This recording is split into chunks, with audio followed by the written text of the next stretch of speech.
was the day of the planned reunion. Nikki waits at their rendezvous point for many hours, but Terry doesn't show. Finally, at midnight, feeling that he's been rejected, Nikki leaves. As he walks away, he believes that his true love has changed her mind. But Terry had not changed her mind. In fact, she'd been eagerly awaiting this day, so much so that as she makes her way to the Empire State Building, she can't help herself and excitedly runs across a busy midtown street where she is struck by a car. While her beloved Nikki is looking for her above, Terry is taken to the hospital in an ambulance, gravely wounded. The accident leaves Terry disabled and confined to a wheelchair. In the months following, she wants to tell Nikki what happened and that she still loves him, but she cannot bear the thought of him seeing her like this, a paraplegic. Nikki takes his former fiancée to the ballet, and in a chance meeting, sees Terry there with her old boyfriend. Terry is seated, so Nikki does not realize that she cannot walk. Both believe that the other is still involved with their old love, and both believe that the other has rejected them.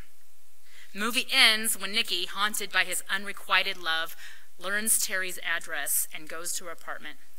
He steers their conversation to make Terry explain herself, but she dodges the subject and appears really cold to him. About to say goodbye, Nikki mentions that he finished the painting that he was working on when he and Terry first met. In fact, he said, the painting has been given away to a woman who really wanted it but didn't have any money. And Nikki is about to say that the art shop owner mentioned that the woman was in a wheelchair, but before those words can leave his mouth, Nikki looks at Terry, who's been on the couch the entire time. He turns his head to Terry's bedroom and sees his painting hanging over her bed, and he also sees her wheelchair. Nikki realizes what happened, and both embrace as they see that their love still endures. Such a good movie. Today, on our Jewish calendar, is the 6th of Sivan, Yom Tov Shavuot, the day we remember God giving us the Torah at Mount Sinai. Like our ancestors who purified themselves days in advance, washing clothes, staying celibate, listening to Moses reassure them, we too have been preparing ourselves, counting each day for the past 7 weeks. And during these 7 weeks, we've been reminded of 7 attributes of God's holiness: chesed, gevurah, tiferet, and so on. And each day of each week, we've focused on an attribute within an attribute as we build up to today, the rendezvous, the meeting with our true love. It sounds important, right? Today's the grand finale. Today is our wedding day. But have you ever noticed that Shavuot seems to be the forgotten Jewish holiday? It's often treated sort of like a distant relative, out of sight, out of mind. Why is this? Are the other holidays really so much more compelling with their apples and honey and Book of Life and sukkahs and lulavs and etrogs and matzah and Hanukkahs? And I mean, you know, on Shavuot, God appeared to us and spoke to us and gave us the Torah. It's not too shabby.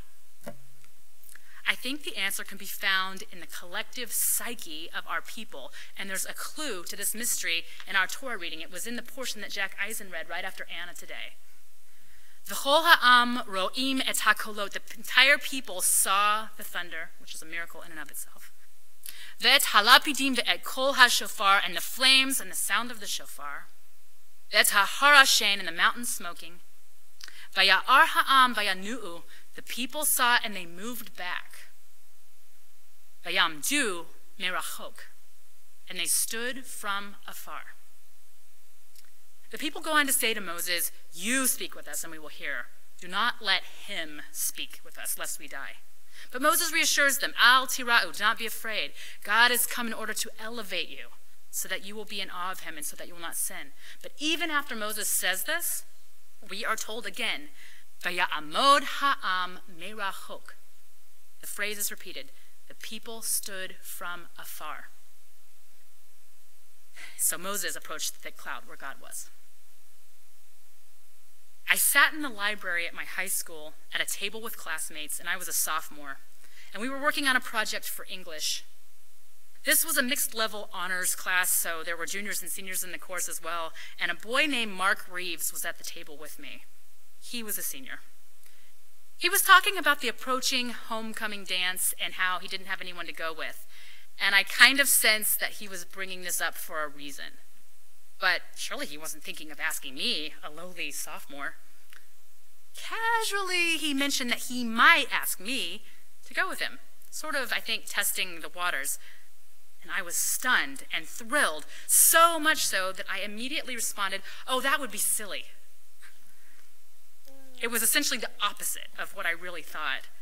I really would have loved to go with him, but I was immature and seemed to only be able to channel my inner third grader at that moment. You know, the kid who throws rocks at you because they think you're pretty. So I did not go to homecoming with Mark. In fact, I didn't go at all that year. Is this the answer to why Shavuot is the forgotten Jewish holiday? Are we standing from a distance, unable to believe that the person we've been waiting for actually wants us so badly? Or like Terry McKay, are we crippled by pride because we see ourselves as unlovable? Al tira'u, do not be afraid, ki leva'avor nasot etchem. God wants to elevate us, take us to the dance. Shavuot is the time to remember some words that my friend Cher said to me once. Hey, buddy. You have to let your light shine all the way out to here. Not just here or here. The way out to here. This is the meaning of Shavuot. Not just that we should shine, but that God is screaming from the mountain, begging us to do so. I think most of you know that I'm a new mommy. My baby boy, my firstborn, Ezra, will be turning 2 a week from today. And this guy is 11 weeks today. I think he might want to get out. Maybe I can. So before Ezra was born, I knew, that he would need me a lot and that my life was going to change. Babies need their mommies, right? But when Ezra was just 5 weeks old, Ari and I decided that we needed to get out of the house and go for a walk. And it happened to be a Shabbat afternoon, and this was at the end of June, so Shabbat goes out really late. And so we put baby Ezra, in the stroller and decided to walk to our friend's house about a half a mile away. And even though they weren't expecting us, we kind of have a standing invitation with them to join them for Sudah Shlishit. So we knew that we would find food and singing at their house. Buddy, can I pass him to someone?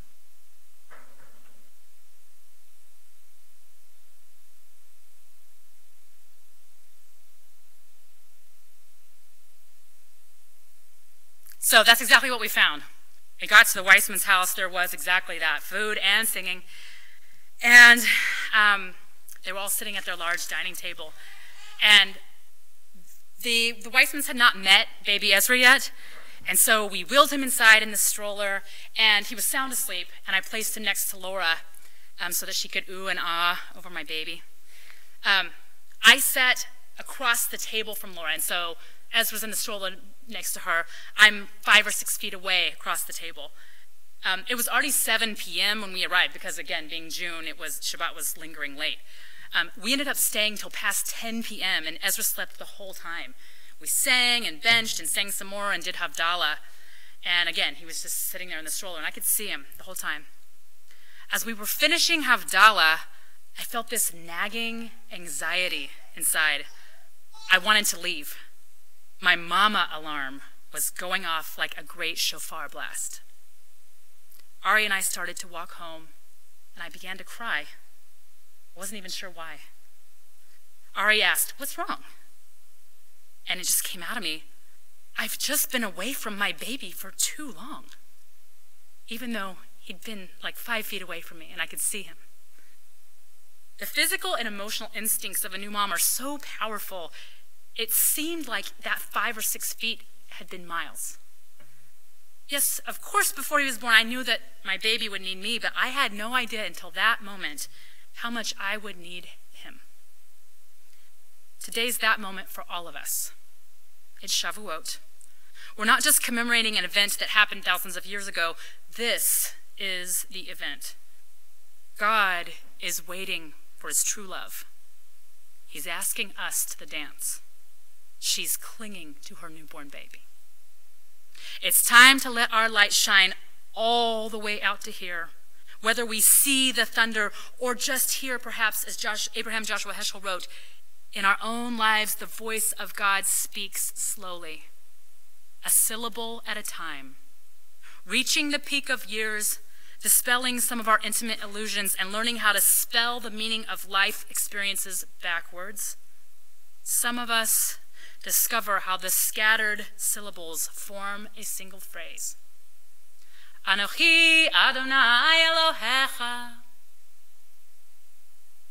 Ribono Shel Olam, you are waiting for us.